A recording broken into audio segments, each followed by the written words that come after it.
اگر ابھی تک آپ نے دا وائس کو سبسکرائب نہیں کیا ہے تو پلیز ابھی سبسکرائب کریں۔ ہمارے اس ویڈیو کے اسپانسر ہے براق ہربل کلینک، جہاں سبھی پرکار کے کینسر، ڈائبٹیز، ہارٹ ڈیزیز اور تھائرائیڈ کا مکمل علاج ہوتا ہے، وہ بھی بنا کسی سائیڈ ایفیکٹس کے۔ At Bagh Yusuf, first floor, Nashik road, Chavindra, Bhiwandi. اور کوٹر گیٹ شاہی گلاب والے محمد بھائی کا خواجہ غریب نواز جوس سینٹر، جو کہ مشہور ہے اپنے ہی بنائے ہوئے فلیورز کیسر، شاہی گلاب اور بزورین کے لیے، جو آپ کو ملیں گے کوٹر گیٹ مسجد، امام احمد رضا روڈ، بھیونڈی۔ دوستو، اللہ تعالیٰ نے دنیا میں سبھی کو مختلف نعمتوں سے نوازا ہے۔ کسی کے پاس علم ہے تو کسی کے پاس مال اور کسی کے پاس ہنر، لیکن دنیا کا ہر شخص صرف مال اور دولت کی خواہش رکھتا ہے۔ دوستو، جب بھی مال اور دولت کی بات آتی ہے تو سب سے پہلے نام قارون کا یاد آتا ہے۔ قارون کا نام آتے ہی خزانوں کے انبار ہماری آنکھوں کے سامنے ناچنے لگتے ہیں۔ ہزاروں سال بیت جانے کے بعد بھی یہ نام زندہ ہے۔ اللہ رب العزت نے قیامت تک آنے والے انسانوں کے لیے ایک مثال بنا کر نقش فرما دیا۔ قارون حضرت موسیٰ علیہ السلام کا چچا زاد بھائی تھا۔ حضرت موسیٰ علیہ السلام نے اللہ تعالیٰ سے دریافت کیا، اے اللہ، ہمارے پاس کوئی دھن دولت نہیں ہے، ہم کیسے تورات کی زیب و زینت سے آرائش کریں گے؟ تو حضرت جبرائیل امین نے اللہ تعالیٰ کے حکم سے آ کر کہا، جو گھاس میں نے بچڑے کو جلانے کے لیے بتائی تھی، اسی گھاس میں 2 اور قسم کی گھاس ملا دو، تو اللہ کی قدرت سے اسے تانبے پر رکھو گے تو وہ سونا ہوگا، اور پیتل پر رکھو گے تو وہ چاندی ہوگی۔ حضرت موسیٰ علیہ السلام نے اس گھاس کو حاصل کرنے کے لیے 3 رکے لکھے۔ ایک رکا پوش کو بھیجا، ایک قارون کو، اور تیسرا رکا قنوت کو بھیجا کہ مجھے فلاں قسم کی گھاس درکار ہے۔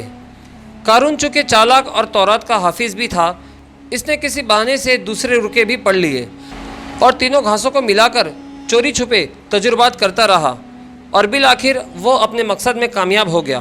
اس طرح اس نے بے شمار دولت جمع کر لی۔ جب دولت کے انبار لگ گئے تو موسیٰ علیہ السلام نے اسے زکوٰۃ دینے کے اور راہ خدا میں خرچ کرنے کی تلقین کی، تو وہ نہ صرف موسیٰ علیہ السلام کا بلکہ اللہ تعالیٰ کا بھی منکر ہو گیا، اور حضرت موسیٰ علیہ السلام کے خلاف مختلف سازش کرنے لگا، جس کی وجہ سے موسیٰ علیہ السلام کی قوم 2 مختلف گروہ میں تقسیم ہو گئی۔ قارون کا گروہ بے تحاشا دولت کی وجہ سے فاسق و فجور میں پڑ گیا۔ قرآن مجید فرقان حمید سورہ القصاص آیت نمبر 76 اور 77 میں ارشاد باری تعالیٰ ہے، بے شک قارون موسیٰ کی قوم میں سے تھا، پھر اکڑنے لگا اور ہم نے اسے خزانے دیے کہ اس کی کنجیاں ایک طاقتور جماعت کو اٹھانا بھی مشکل ہوتی۔ جب اسے اس کی قوم نے کہا، اتراؤ مت، بے شک اللہ اترانے والوں کو پسند نہیں کرتا، اور جو کچھ تجھے اللہ نے دیا ہے اسے آخرت کا گھر حاصل کر، اور اپنا حصہ دنیا میں سے نہ بھول، اور بھلائی کر جس طرح اللہ نے تیرے ساتھ بھلائی کی ہے، اور ملک میں فساد خواہ نہ ہو، بے شک اللہ فساد کرنے والوں کو پسند نہیں کرتا۔ دوستو، قارون کے پاس اس قدر مال تھا کہ اس کے خزانے کی کنجیاں اٹھانے کے لیے ایک طاقتور مردوں کی جماعت رکھی گئی تھی۔ اس سمے کے الماری اور تجوری اتنے سیف نہیں تھے جس طرح آج کے دور میں ہے۔ اس زمانے کے بڑے سرمایہ دار زمین کے اندر ایک تہہ خانہ بناتے اور اس میں اپنے خزانے رکھتے، اور ان کو محفوظ کرنے کے لیے ان کے گیٹ پر بڑے بڑے کنڈے لگاتے۔ ان کنڈوں کو کھولنا اور بند کرنا بڑا ہی مشکل کام ہوتا تھا، کیونکہ یہ کنڈے بڑے ہی وزنی ہوتے۔ جب بھی انہیں کھولنے یا ہٹانے کی صورت پیش آتی تو ایک طاقتور جماعت کی ضرورت پڑتی۔ یہی طریقہ اس زمانے کے شہر پیراہوں اور قلعے کے دروازوں کو بند کرنے کے لیے اختیار کیا جاتا تھا۔ بیان ہوتا ہے کہ ایک روز قارون نہایت ہی عمدہ لباس پہن کر عمدہ سواری پر سوار ہو کر اپنے غلاموں کو لے کر بڑے ٹھاٹھ سے اتراتا ہوا نکلا۔ اس کا یہ ٹھاٹھ دیکھ کر دنیا داروں کے منہ میں پانی بھر آیا۔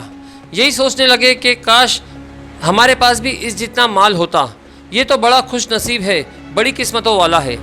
سورہ القصص آیت نمبر 79 میں ارشاد ہوتا ہے، قارون اپنی قوم کے سامنے بڑے ٹھاٹھ سے نکلا۔ جو لوگ دنیا کی زندگی کے لیے طالب تھے کہنے لگے، اے کاش کہیں ہمارے لیے بھی ویسا ہوتا جیسا قارون کو دیا ہے، بے شک وہ بڑے نصیبوں والا ہے۔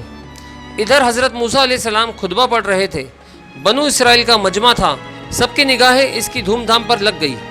حضرت موسیٰ علیہ السلام نے اس سے پوچھا کہ اس طرح کیسے نکلے ہو؟ قارون نے کہا، ایک فضیلت اللہ نے تمہیں دے رکھی ہے اور ایک مجھے۔ اگر تمہارے پاس نبوت ہے تو میرے پاس عزت اور دولت ہے۔ اگر آپ کو میری فضیلت پر شک ہے تو میں تیار ہوں، آئیے دیکھتے ہیں اللہ کس کی دعا قبول کرتا ہے۔ حضرت موسیٰ علیہ السلام اس بات پر آمادہ ہو گئے اور فرمایا، آپ پہلے دعا کرو گے یا میں کروں؟ قارون نے کہا، پہلے میں دعا کروں گا۔